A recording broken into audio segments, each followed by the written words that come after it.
ప్రభువునందు ప్రియమైన విశ్వవాణి సజీవ దర్శనం వీక్షకులకు ప్రభు అయిన యేసుక్రీస్తు వారి ఘనమైన నామంలో శుభములు. ప్రియులారా, దేవుని యందు భయభక్తులు కలిగి ఉంటే ఆ ఆశీర్వాదాలు ఎలా ఉంటాయో ఎప్పుడైనా ఆలోచన చేశారా? అయితే ఈ రోజు ఆ విషయాలను తెలుసుకుందాం. ప్రార్థనతో ఈ దిన ధ్యానాన్ని ప్రారంభించుకుందాం. మమ్మలను మిక్కిలిగా ప్రేమించిన మా ప్రేమగల పరలోకపు తండ్రి, పరిశుద్ధుడైన దేవా, నీకే స్తోత్రము నాయనా. తండ్రి, నీ వాక్యాన్ని మేము ధ్యానిస్తూ ఉన్నప్పుడు నాయనా, మా జీవితంలో నీవు చేసే అనేకమైన కార్యాలను మేము వ్యక్తిగతంగా అనుభవించాం ప్రభువా. ఈరోజు ఆ మాటల చేత బలపరచబడి ఈరోజు నీ కొరకు సాక్షులుగా ఉండటానికి ఇష్టపడే కృపను మాకు అనుగ్రహించారు. నీకే స్తోత్రం నాయన. ఈ నీ మాటలు వింటూ ఉండగా మా అందరితో మీరు మాట్లాడండి. మీరే మహిమ, ఘనత, ప్రభావాలు పొందుకోమని నజరేయుడు జీవాధిపతి అయిన యేసయ్య నామంలోనే ప్రార్థించి అడిగి వేడుకుంటున్నాము తండ్రి, ఆమేన్. ప్రియులారా, సామెతల గ్రంథం 10వ అధ్యాయము 27వ వచనాన్ని మనం చూసినట్లయితే, యెహోవా యందు భయభక్తులు కలిగి ఉండుట దీర్ఘాయువునకు కారణం. ఇక్కడ మనము దేవుని యందు భయభక్తులు కలిగిన వారి జీవితంలో లాభాలేంటి, దేవుని యందు భయభక్తులు కలిగి ఉండటం ద్వారా మన జీవితంలో మనం ఏ విధంగా ఉండగలుగుతాం అనేటువంటి విషయాలను మనం వింటూ ఉన్నాం. యెహోవా యందు భయభక్తులు కలిగి ఉండుటయే జ్ఞానమునకు ముఖ్యాంశము అని మనం సామెతల గ్రంథంలో తరచుగా మనం వింటూ ఉంటాం. అదే మాట ఇక్కడ గమనించినట్లయితే, యెహోవా యందు భయభక్తులు కలిగి ఉండుట దీర్ఘాయువునకు కారణము అంటున్నాడు. దీర్ఘాయువు దేవుడు ఎందుకు ఇస్తాడు? దీర్ఘాయుష్వంతులు అవ్వాలి అని మనం ఎందుకు దీవిస్తాము అనంటే, వారు మంచి పనులు చేసేవారైతే అలా ఆలోచన చేస్తారు. ఒకానొక ప్రాంతంలో ఒక వ్యక్తి గ్రామంలో ఉన్న వారందరినీ కష్టపెడుతూ ఉన్నాడు. గ్రామంలో ఉన్న వారందరికీ తలనొప్పిగా మారాడు. గ్రామంలో ఉన్న వారందరూ భయంతో జీవిస్తుంటారు. ఆ వ్యక్తిని చూస్తే చాలు, అమ్మో వీడేం చేస్తాడో అన్నట్లుగా భయపడేవారు. అయితే ఒకానొక దినాన తన జీవితంలో ఏదో అనారోగ్యం సోకి తను వైద్యుల దగ్గరికి వెళ్తే వారు, అయ్యా, నువ్వు ఇంతకంటే ఎక్కువ రోజులు నువ్వు బ్రతకలేవు, నువ్వు చనిపోతావు అని చెప్పారు. చెప్పినప్పుడు అది ఎవరికి తెలియదు, గ్రామస్తులకు, తనకు మాత్రమే తెలుసు. అయితే అలాంటి విషయాలు డాక్టర్ గారు చెప్పినప్పుడు ఒక్కొక్క ఇంటికి వెళ్ళి వారితో అంటాడంట, అమ్మా, మిమ్మల్ని ఎంతో కష్టపెట్టాను, నాకు ప్రాయశ్చిత్తం కలగాల.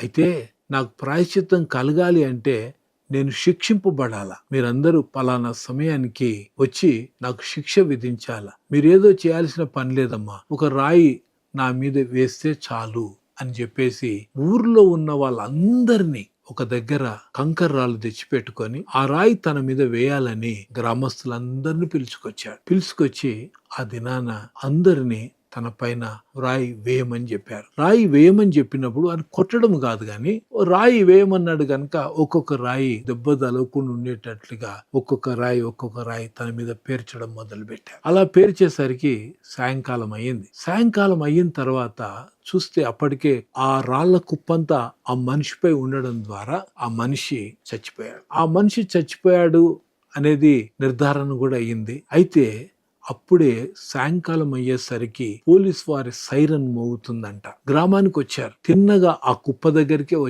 వచ్చి ఏమైంది అన్నారు. అంటే మా గ్రామంలో పలానా వ్యక్తి అండి, ఆయన ప్రాయశ్చిత్తార్థంగా ఒక రాయి వేయమన్నారు. ఆ రాయి మేము వేసి కొట్టడం కూడా చేయలేదు, కాలి పెట్టామంతే, ఆయన మరణించాడండి అని అంటే, మీరు ఈ వ్యక్తిని చంపేశారు అనేసి రోజు ఒకరినిద్దరిని బాధ పెట్టే వ్యక్తి చచ్చిపోయేటప్పటికి ఊర్లో ఉన్న వాళ్ళందరినీ బాధ పెట్టి వెళ్ళిపోయాడు. ప్రియమైన దేవుని బిడ్డలారా, అలాంటి వారు చనిపోవాలనే కోరుకుంటారు, కానీ ఇలాంటి మరణం తెచ్చుకొని వారు కూడా అందులో ఇరికిపోయేటట్లుగా కోరుకుంటారా ఎవరైనా? ప్రియమైన దేవుని బిడ్డ, దేవుడు మనకు దీర్ఘాయువుని ఇస్తున్నాడు అంటే, దేవుడు మనకు ఆయుష్ని ఇస్తున్నాడు అంటే, ఆ ఆయుష్ మంచితనానికి, మంచి కొరకు మనం వాడుకునే విధంగా ఉండాలి. దేవుణ్ణి ఘనపరిచే విధంగా ఉండాలి. జీవించినంత కాలం దేవుని కొరకు సాక్షులంగా ఉండేటట్లుగా ఆ ఆయుష్ను మనం కాపాడుకోవాలి. అందుకే ఇక్కడ 27వ వచనంలో అంటున్నాడు, యెహోవా యందు భయభక్తులు కలిగి ఉండుట దీర్ఘాయువునకు కారణము అంటున్నాడు. 28వ వచనంలో కూడా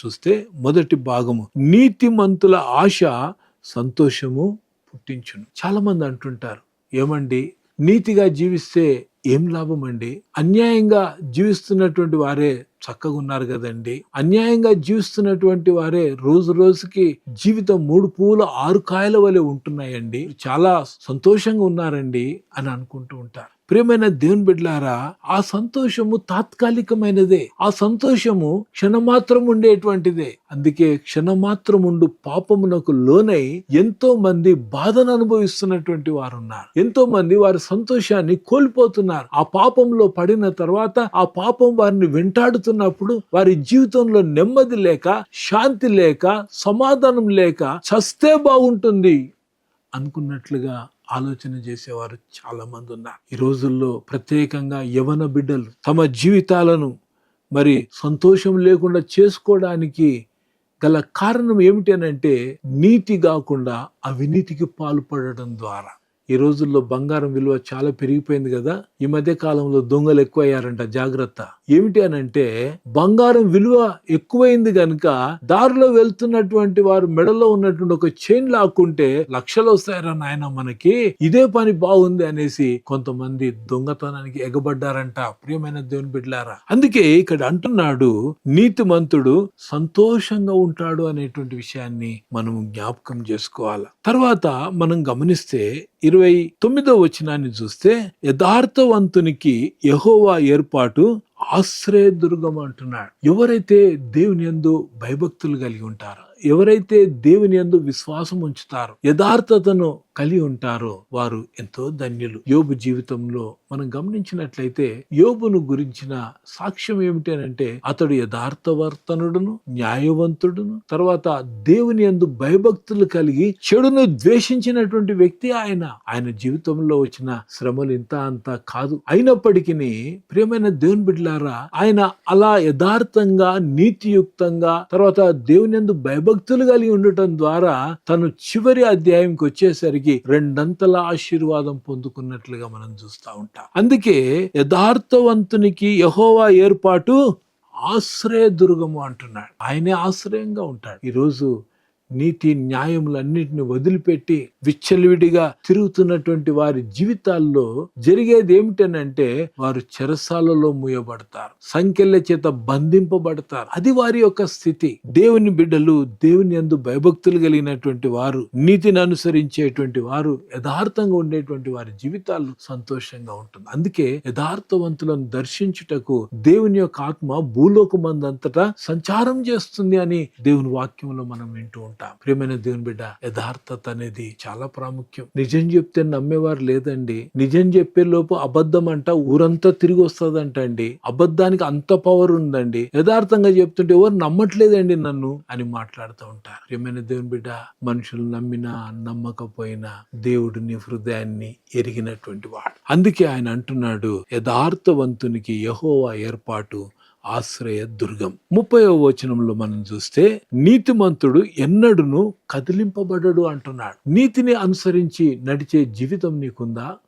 అయితే నీ జీవితంలో నువ్వు కదిలింపబడవు. నీతియుక్తమైనటువంటి జీవితం ద్వారా అద్భుతాలు జరుగుతాయి. అందుకే కీర్తనకారుడు 128వ కీర్తన ఈ విధంగా రాస్తాడు, యెహోవా యందు భయభక్తులు గలవాడు ఈలాగూ ఆశీర్వదింపబడును, నిశ్చయముగా నీవు నీ చేతుల కష్టార్జితాన్ని అనుభవిస్తావు అంటున్నాడు. ఒక వ్యక్తి తన చేతుల కష్టార్జితాన్ని అనుభవిస్తున్నాడు అన్నట్లయితే, ఏమైనా దేవుని బిడ్డ, కారణం ఏంటంటే నీతిని అనుసరిస్తున్నాడు. నిజమే, దేవుని యందు భయభక్తులు కలిగి ఉండటం ద్వారా మనకు ఇంకొకటి ఏంటంటే, కదిలింపబడకుండా ఉంటాము అనేటువంటి మాటకు అర్థం ఏంటంటే ధైర్యంగా ఉండగలుగుతాం, కదలకుండా ఉండగలుగుతాం. దేవుని యందు భయభక్తులు కలిగి ఉండుట బహుధైర్యం పుట్టిస్తుందంట మనకి. కాబట్టి అలాంటి ధైర్యం కావాలి అంటే, కదిలింపబడకుండా ఉండాలి అంటే మనం చేయాల్సింది ఏమిటి అని అంటే, మనం నీతిమంతులంగా ఉండటానికి తీర్మానం చేసుకోవాలి. సామెతల గ్రంథం 10వ అధ్యాయం 31వ వచనంలో, నీతిమంతుని నోరు జ్ఞానోపదేశమును పలుకును అంటున్నాడు. చాలా మంది మాట్లాడుతూ ఉంటారు. ఆ మాటల్లో కొన్నిసార్లు వేరే వేరే మాటలు కూడా కలుపుతూ ఉంటారు. కానీ నీతిమంతుని నోరంట జ్ఞానోపదేశమును పలుకును అంటున్నాడు. అంటే ఇతరులకు కొంత జ్ఞానాన్ని పంచిపెట్టే మాటలు పలుకుతారని అంటుంటారు. కొంతమంది అంటుంటారు, ఈ వ్యక్తితో మాట్లాడడం ద్వారా ఏం ప్రయోజనం అండి, అని అంటుంటారు. ఎందుకనంటే అలాంటి వ్యక్తులు జ్ఞానోపదేశాన్ని పలకరు గాని వేరు వేరు విషయాలన్నిటిని కూడా తీసుకొచ్చి సరదాగా టైం పాస్ చేయడానికి ప్రయత్నం చేస్తూ ఉంటారు. ఎవరైతే నీతియుక్తంగా జీవిస్తారో, నీతిమంతుని యొక్క నోరు అంటున్నాడు జ్ఞానోపదేశమును పలుకును అని అంటున్నాడు. అవును ప్రియమైన దేవుని బిడ్డలారా, ఈరోజు ఈ లోకంలో మనం జీవిస్తుంటుండగా నీతిమంతుని జాబితాలోనికి మనం రావడానికి ప్రభువైన యేసుక్రీస్తు వారి కారణం. ఒకప్పుడు మనం పాపాత్ములమే, ఒకప్పుడు దేవునికి వ్యతిరేకంగా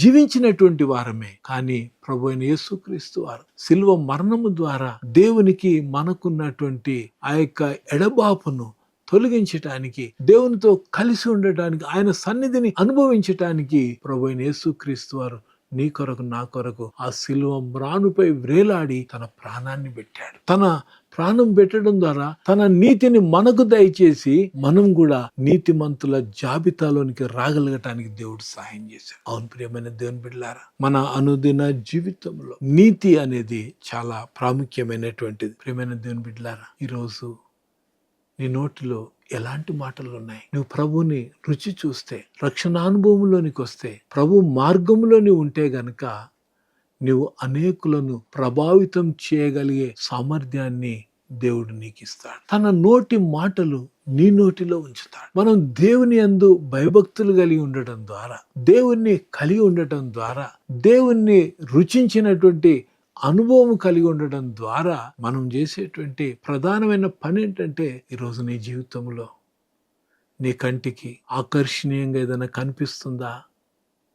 ఓకే, కనిపిస్తే కనిపించింది, ఒక్కసారి చూస్తే పర్వాలేదు, రెండవసారి చూస్తుంటే చాలు పాపం అనేది ప్రవేశిస్తుంది. ఈరోజు మన జీవితంలో నెమ్మది కోల్పోవటానికి గల ఒకే ఒక కారణం ఏంటంటే పాపం. క్షణమాత్రముండు ఆనందం కొరకై, క్షణమాత్రముండు పరిస్థితుల కొరకై ఈ రోజుల అలా మొబైల్ చేతిలో పట్టుకుంటే అక్కడిచ్చే ఆ క్యాప్షన్ ను బట్టి, అక్కడిచ్చేటువంటి కొన్ని మాటలను బట్టి వెంటనే ఆకర్షితులై దాన్ని అలా ట్రోల్ చేస్తూ ఉంటే అది మన సమయాన్ని దొంగలిస్తుందనే సత్యాన్ని గమనించాలి. మనల్ని నెమ్మది లేకుండా చేస్తుంది. ఈరోజు అలాంటివి చూసినటువంటి వారు దినమంతా గంట సేపు చూసావు కదా, ఏమయ్యా నువ్వు నేర్చుకున్నది అందులో అని ఎవరినైనా అడగండి. ఆ గంట సేపు చూసిన దాంట్లో ఒక్క విషయం కూడా మనసులో ఉండదు, గుర్తుండదు అనే సత్యాన్ని జ్ఞాపకం చేసుకోవాలి. ప్రియమైన దేవుని బిడ్డలారా, అపవాది యుక్తిపరుడు మనల్ని ఏ విధంగానైనా దారి తొలగించటానికి, మన సమయాన్ని దొంగలించటానికి. అందుకే పౌలు గారు రాస్తూ చాలా సంగతులు చెప్తూ ఉంటారు. సమయమును పోనీయక సద్వినియోగం చేసుకోమంటున్నాడు. సమయం కొంచెమే ఉంది, ఆ సమయాన్ని మనం సద్వినియోగం చేసుకోవాలి అంటే నీతి మార్గంలోనికి మనం రావాలి. అందుకే చాలా విషయాలు చూస్తూ వచ్చాం మనం. నీతిమంతుల ఆశ సంతోషం పుట్టించును అంటాడు. నీతిమంతుడు ఎన్నడు కదిలింపబడు అంటాడు. నీతిమంతుని నోరు జ్ఞానోపదేశం పలుకును అంటున్నాడు. నీతిమంతుని పెదవులు ఉపయుక్తములైన సంగతులను పలుకును అంటున్నాడు. సో అలాంటి గొప్ప కృప నీతిమంతులమైన మన జీవితంలో దేవుడు మనకు దయచేయును గాక.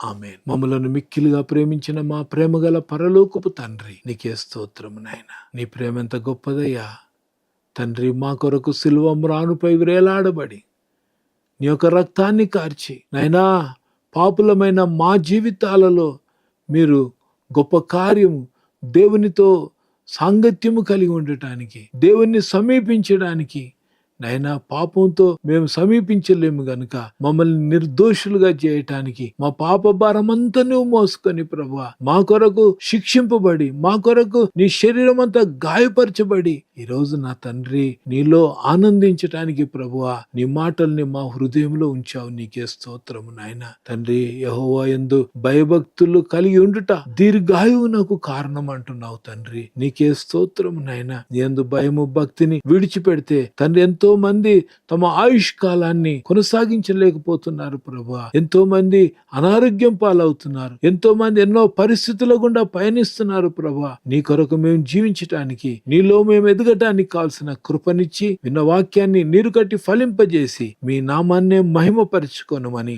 నజరేయుడు జీవాధిపతి అయిన యేసయ్య నామములోనే ప్రార్థించి అడిగి వేడుకుంటున్నాము తండ్రి. ఆమేన్. మన ప్రభువైన యేసుక్రీస్తు వారి కృప, తండ్రి అయిన దేవుని ప్రేమ, పరిశుద్ధాత్ముని యొక్క అన్యోన్య సహవాసం వాక్యం విన్న బిడ్డలందరికీ ఇప్పుడు ఎల్లప్పుడు సదాకాలం తోడై నడిపించును గాక. ఆమేన్.